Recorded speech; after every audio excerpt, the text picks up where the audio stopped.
नमस्कार।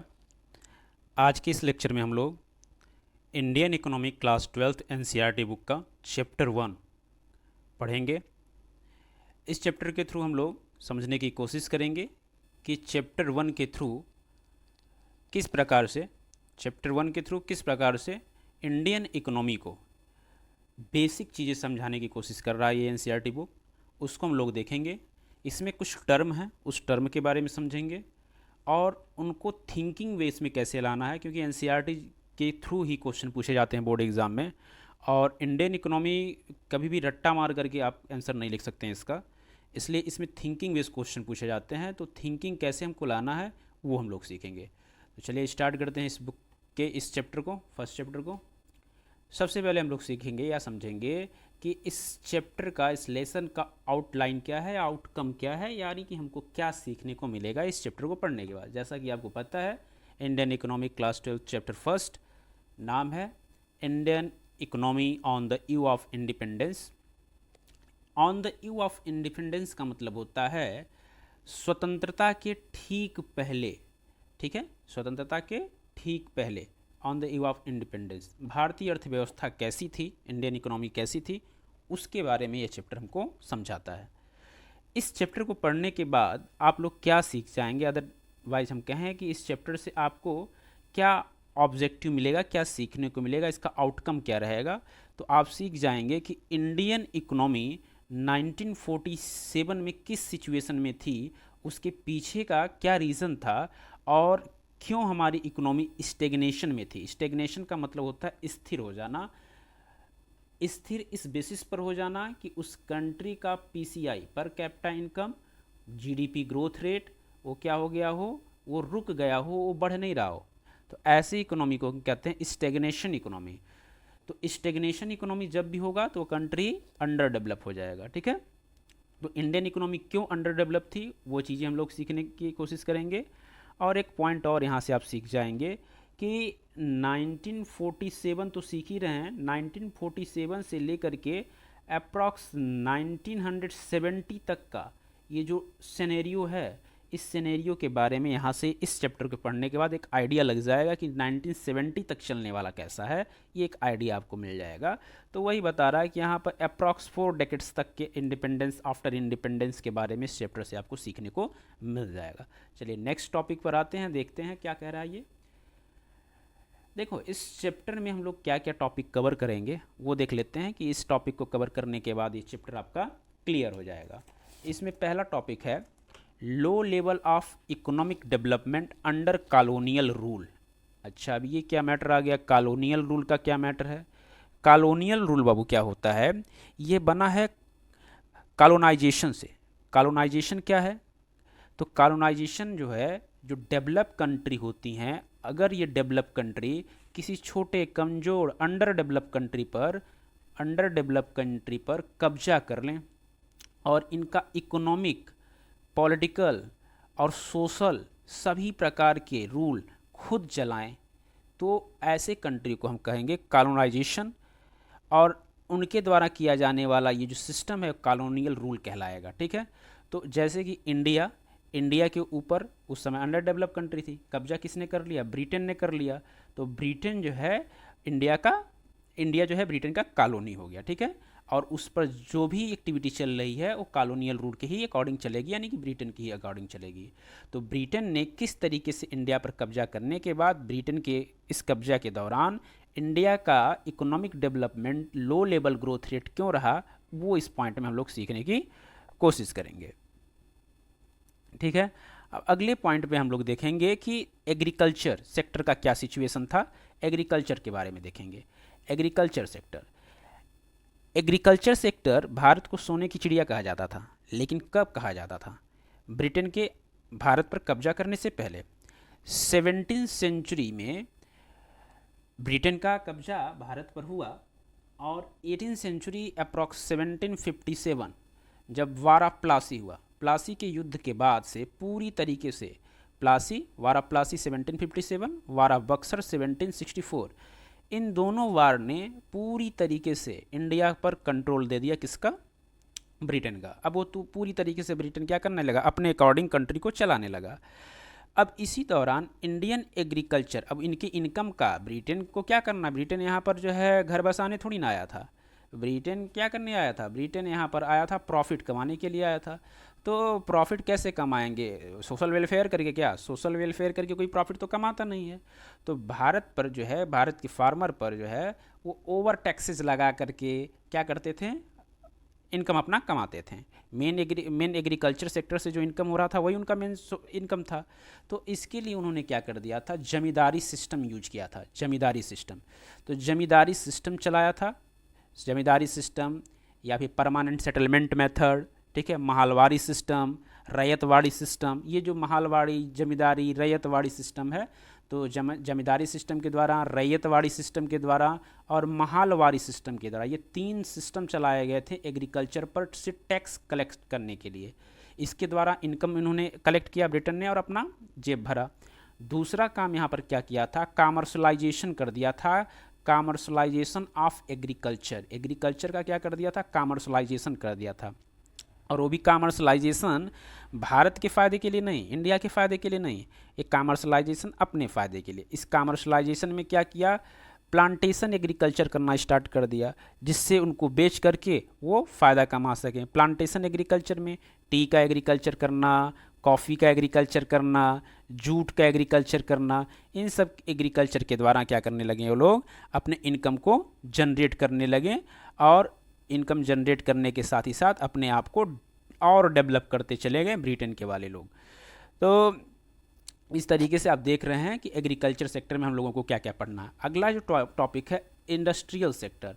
अब इस इंडस्ट्रियल सेक्टर में हम लोगों को पढ़ना है कि इंडिया जो कि यहाँ पर मैन मेड, हैंडमेड प्रोडक्ट तैयार करता था, जिसको एक्सपोर्ट करके वह प्रीशियस स्टोन या फिर जो है गोल्ड इंडिया में इंपोर्ट करता था।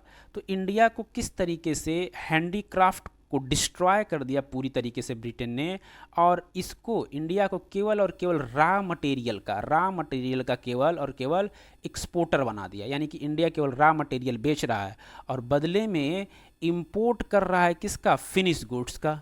फिनिश गुड्स का क्या कर रहा है, इंपोर्ट कर रहा है। अब ये बताओ आप, रॉ मटेरियल ज़्यादा वैल्यूएबल होगा कि फिनिश गुड, जाहिर सी बात है फिनिश गुड्स ज़्यादा वैल्यूएबल होगा। तो अगर फिनिश गुड्स ज़्यादा वैल्यूएबल है तो हमको कहीं ना कहीं लॉस हो रहा है। हालांकि जो भी सरप्लस जा रहा है वो सरप्लस किसके पास चला जा रहा है, ब्रिटेन के पास चला जा रहा है। इसी को जो है ड्रेन थ्योरी कहते हैं। आगे हम लोग पढ़ेंगे इसमें ड्रेन थ्योरी क्या है। ड्रेन थ्योरी का एक कॉन्सेप्ट आएगा, दादा भाई नौरोजी के द्वारा दिया गया था। उस कॉन्सेप्ट को हम लोग यहाँ पर पढ़ेंगे कि ड्रेन थ्योरी क्या था, उससे ये बातें और क्लियर समझ में आ जाएंगी। अगले पॉइंट पर अगर हम लोग देखें तो है अगला पॉइंट फॉरेन ट्रेड। अब फॉरेन ट्रेड था, तो फॉरेन ट्रेड में ब्रिटेन ने पूरी तरीके से मोनोपोली करके रखा था फॉरेन ट्रेड पर। किससे कितना फॉरेन ट्रेड करना है वो सब चीज़ें पूरी तरीके से मोनोपोली करके रखा था। तो फॉरेन ट्रेड वाले पॉइंट को हम लोग देख लेंगे। इंडस्ट्रियलाइजेशन में एक और पॉइंट यहाँ पर और आप देखेंगे, इंडस्ट्रियलाइजेशन में हैंडीक्राफ्ट तो डिस्ट्रॉय कर ही रहे हैं, फॉरेन ट्रेड में इसका इंडस्ट्रियलाइजेशन का फॉरेन ट्रेड से रिलेशन देखेंगे, ठीक है। बेसिकली ब्रिटेन के कब्जे के दौरान भारत में इंडस्ट्रियलाइजेशन ना के बराबर था। केवल और केवल एक पॉइंट आपको यहाँ पर देखने को मिलेगा, TISCO, Tata iron steel company, इसका फॉर्मेशन 1907 में। अगले पॉइंट में आप देखेंगे डेमोग्राफिक कंडीशन। डेमोग्राफिक कंडीशन में क्या क्या पढ़ना रहता है, डेमोग्राफिक कंडीशन में हम देखेंगे death rate, birth rate, sex ratio, literacy rate,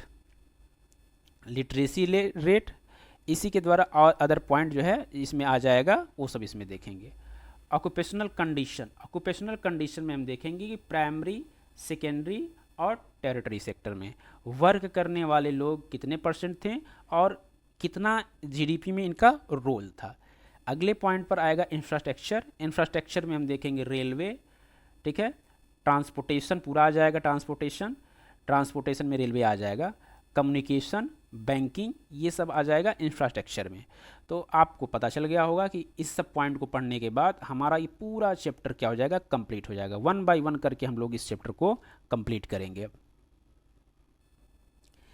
चलिए, तो अब देख रहे हैं आप, इंट्रोडक्शन पॉइंट है, स्टार्टिंग हम लोग कर चुके हैं इस चैप्टर का। इंट्रोडक्शन पॉइंट में ये बताया जा रहा है कि इंडिया जो है वो जो 1947 में इंडिपेंडेंस मिला 15 अगस्त 1947 में, वो कोई एक दिन की ऐतिहासिक जीत नहीं थी कि एक ही दिन उठा सुबह और सुबह उठा ब्रिटेन वालों को बाहर भगा दिया और जीत लिया पूरे देश को, ऐसा कोई नहीं था।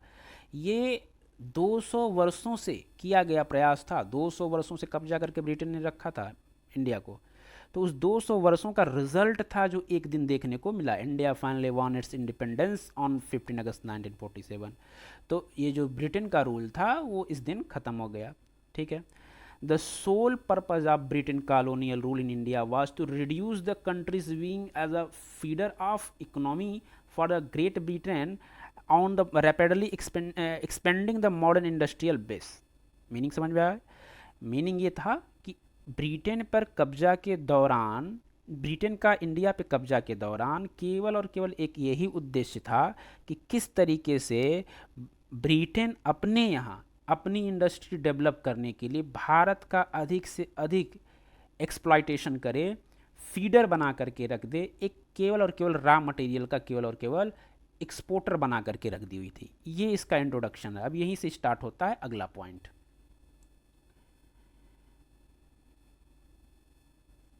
चलिए, आपको याद होगा मैंने बताया था स्टार्टिंग में कि हमको क्या क्या पढ़ना है। उसमें पहला पॉइंट था low level of economic development. Low level of economic development में दो पॉइंट हम पढ़ते हैं कि economic development before British rule and after British rule. आपको मैं बता दे रहा हूँ कि 1600 में ब्रिटेन के लोग यहाँ पर आना स्टार्ट हो गए थे और 1608 में 1611 में यहाँ पर उनका पहली फैक्ट्री बनी ब्रिटेन की इंडिया में, जिसके बाद धीरे धीरे कब्जा होता चला गया। तो बिफोर यानी कि 1757 में, अब मैंने बताया था प्लासी, एंड 64 में बक्सर का वार हुआ। तो इस सिचुएशन के पहले यानी कि जब मुग़ल रूल था उसके बारे में बताया जा रहा है। मुग़ल रूल के टाइम में बिफोर ब्रिटिश रूल इंडिया का सिचुएशन कैसा था, लेवल ऑफ द इकोनॉमी क्या थी। तो क्या लिख रहा है, India was well known for its handicraft. मैंने स्टार्टिंग में ही बताया था कि भारत अपने हैंडीक्राफ्ट के लिए जाना जाता था, हैंडीक्राफ्ट इंडस्ट्री के लिए। In the field of the cotton and silk textile, textile और silk basically handicraft textile and silk से ही बनते हैं, ठीक है। Metal and precious stone work etcetera, जो स्टोन के वर्क किए जाते थे, मेटल के वर्क किए जाते थे, यही सब होता था। These products enjoy the worldwide market based on the reputation of the fine quality of material। यानी कि इतनी अच्छी क्वालिटी यहाँ पर थी जो प्रोडक्ट बनता था कि उसका पूरे विश्व में रेपुटेशन था और यहाँ से लोग उसका एक्सपोर्ट करते, यहाँ से हम लोग एक्सपोर्ट करते थे और वो लोग इंपोर्ट करते थे। अभी एक्सपोर्ट इंपोर्ट का मैटर आपको अच्छे से समझ में आना चाहिए कि अगर हम यानी कि इंडिया कोई प्रोडक्ट दूसरे कंट्री को बेच रहा है तो हम एक्सपोर्ट कर रहे हैं, और कोई दूसरा देश उसको खरीद रहा है तो उसको इंपोर्ट कहते हैं कि वो वाला देश इंपोर्ट कर रहा है। जैसे कि हम रॉ मटेरियल क्या करते थे, एक्सपोर्ट करते थे, जबकि रॉ मटेरियल खरीद कौन रहा है, ब्रिटेन, तो ब्रिटेन उसका इंपोर्ट कर रहा है। इस फ्लो चार्ट के थ्रू आप समझ सकते हैं before British rule India export foreign handicraft goods and earn foreign exchange gold. यहाँ से इंडिया क्या कर रहा है, एक्सपोर्ट कर रहा है हैंडीक्राफ्ट का, बदले में विश्व के अन्य देश जो इसको खरीद रहे हैं वो उसको क्या दे रहे हैं, मनी दे रहे हैं। मनी किस फॉर्म में, गोल्ड के फॉर्म में। This was good for the Indian industry, ये इंडियन इंडस्ट्री के लिए क्या था, गुड था। लेकिन यही आप देखो ब्रिटिश रूल के टाइम में क्या हुआ था, after British rule. Before British rule के बाद after British rule. After British rule India was both raw material supplier and customer of finish goods.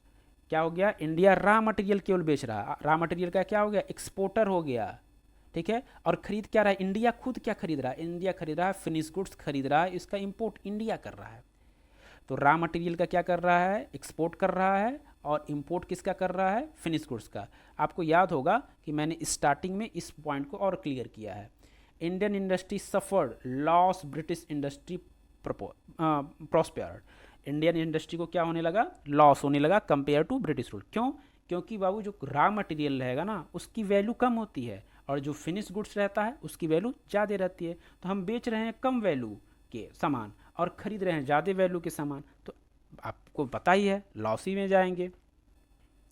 अब अगले पॉइंट को देखते हैं, low level of economic development during British rule. हमने आपको starting में ही बताया था कि low level of economic development के बारे में पढ़ना है। अब low level of economic development दो पॉइंट से हम कंपेयर करके पढ़ रहे हैं, एक ब्रिटिश रूल के पहले का सिचुएशन और एक ब्रिटिश रूल के बाद का सिचुएशन, ठीक है, बिफोर एंड आफ्टर। तो अभी हमने बिफोर देख लिया है, अब आफ्टर देख रहे हैं, ठीक है, यानी कि ड्यूरिंग ब्रिटिश रूल।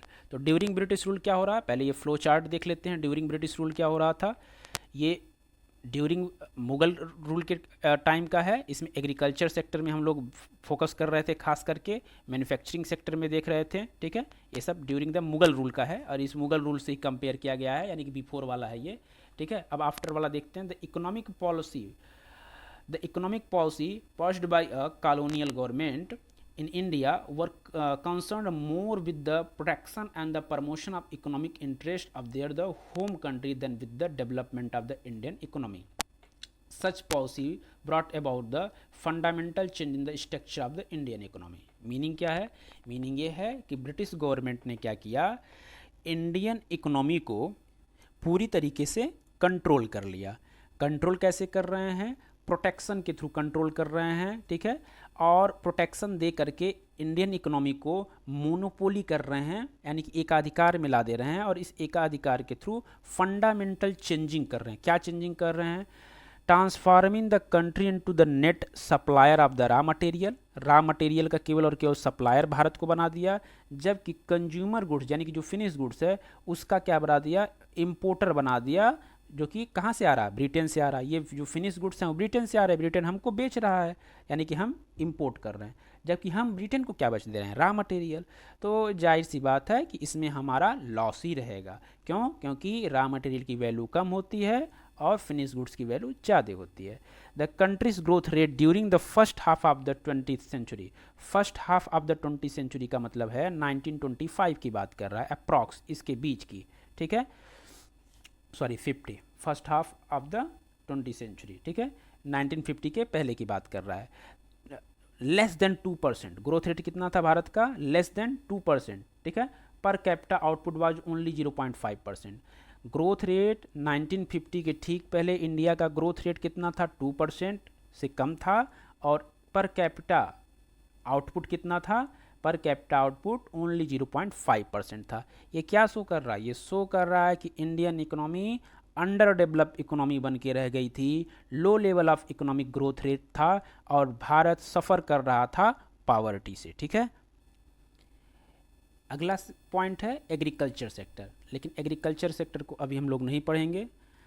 अभी एग्रीकल्चर सेक्टर और इसके आने वाले पॉइंट जो भी हैं, जो मैंने स्टार्टिंग में इंट्रो में बताया था, अगर उसको करने लगेंगे तो वीडियो बहुत लंबा हो जाएगा। पार्ट वाइज पार्ट 10 से 15 से 20 मिनट के बिटवीन का बनाया जाएगा, और 1 बाय 1 करके 3-4 वीडियो के अंडर में ये पूरा चैप्टर क्लियर हो जाएगा, और बहुत अच्छे से इसका क्वेश्चन भी हम लोग कर लिया जाएगा। अगले वीडियो में हम लोग इसके नेक्स्ट सेक्शन यानी कि एग्रीकल्चर सेक्टर और इंडस्ट्रियल सेक्टर दोनों को कंबाइन करके पढ़ेंगे। Okay, thank you.